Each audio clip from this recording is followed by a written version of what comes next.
Сәлеметсіздер ме балалар? Бүгін 68-ші сабақты өтетін боламыз. Жаңа видеоларды көру үшін каналымызға тіркеліп, колокольчик батырмасын басыңыздар. 12-ші жаттығу: мәтінді тыңда. Ересек оқушы. Әбілхан тұңғыш рет мектеп табалдырығын аттағанда 25 жаста еді.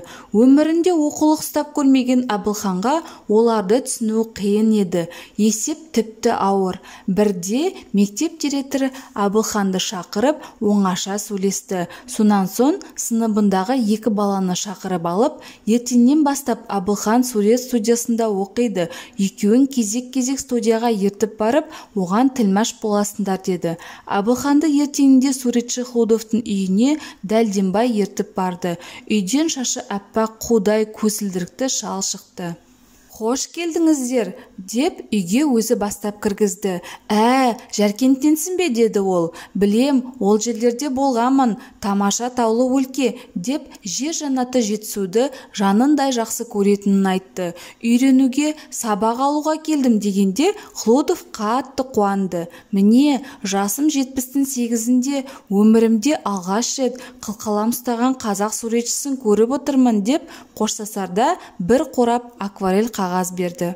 Әбілхан Қастеев 1904 жылы Алматы облысының Жаркент өңіріндегі Шежін ауылында дүниеге келген. Ол қазақтың әйгілі кескіндемешісі, график суретші, қазақ бейнелеу өнерінің негізін салушылардың бірі. 1944 жылы Қазақстанның халық суретшісі, 1945-1956 жылдары Қазақстан суретшілер одағы басқармасының төрағасы болды.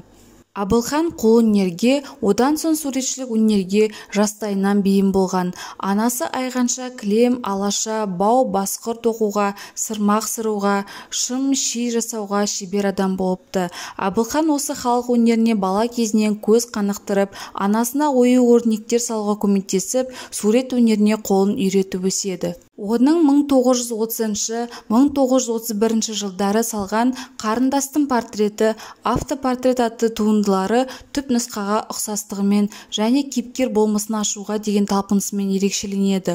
Ол бірте-бірте ел өмірінің алуан салалы тіршілік тынысына ден қойып, тарихи әлеуметтік өзгерістерге суреткер зердесімен қарай бастады. Оның мектепте, Түрксіб, Жамбылдың портреті, Ескі және жаңа тұрмыс, Амангелді сарбаздары, Жас Абай сияқты туындылары дарынды суретшінің өткен мен бүгінді шыншылдықпен бедерлеген көркем шежіресі болып табылады. Тірек сөздерді белгіле. Тірек сөздер: мектеп, қылқалам, ересек оқушы, сурет студиясы, Әбілхан, Хлудов, акварель қағазы.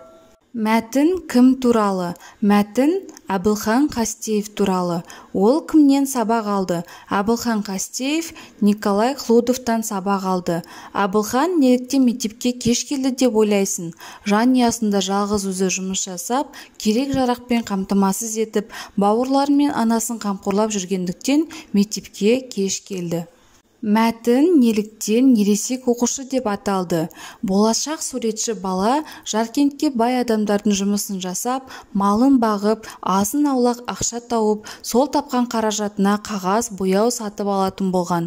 Әбілхан Қастеев 25 жасында білім іздеп Алматыға жол тартады. Оның небәрі 2 сыныптық білімі болды. Оның салған суреттерін Николай Хлудовқа көрсеткенде, ол баланың суретіне қайран қалыпты. Әбілхан Қастеев 25 жасында білім алу үшін мектепке келгендіктен мәтін ересек оқушы деп аталды. Мәтіндегі жалқы есімдерді теріп жаз. Жер, су аттары, адам аттары жалқы есім деп аталады. Үнемі бас әріппен жазылады. Мәтіндегі жалқы есімдер: Әбілхан, Хлудов, Дәлденбаев, Жаркент, Жетісу сөздері. 13-ші жаттығу: көптік жалғауларының тестісін қойып жаз. Ауданда суретшілер жарысы өтті. Балалар сурет салуды жақсы үйренген. Жеңімпаздарға сыйлықтар тапсырылды. Көпше түрдегі зат есімдерінің астынсыз.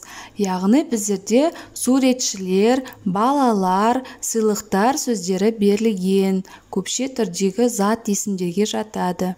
Шығармашылық үзіліс. 14-ші жаттығу: өлеңді оқып, мазмұнына сай сурет салып көр. Суретші боламын. Суретші болам өскенде, саламын туған даламды, қызарып батқан кештерді, жұмыстан қайтқан анамды. Бояуын құям аспанның, басына биік асқардың, суретін салам сағынсам, бірге оқыған достардың. Қанипа Бағыбаева. Яғни, өлең жолдары бойынша біздер туған даламызды, қызарып батқан кештерімізді, жұмыстан келе жатырған анамызды, көк аспанымызды, биік асқар тауларымызды және бірге оқыған достарымыздың суретін салсақ болады. Мен сіздерге әсем табиғаты бейнеленген осындай керемет суретті салуды ұсынамын. Осымен біздің сабағымыз аяқталды. Каналымыз пайдалы болған болса, лайк басып тіркеліп қойыңыздар. Жаңа видеолар сізге бірінші болып көрінеді.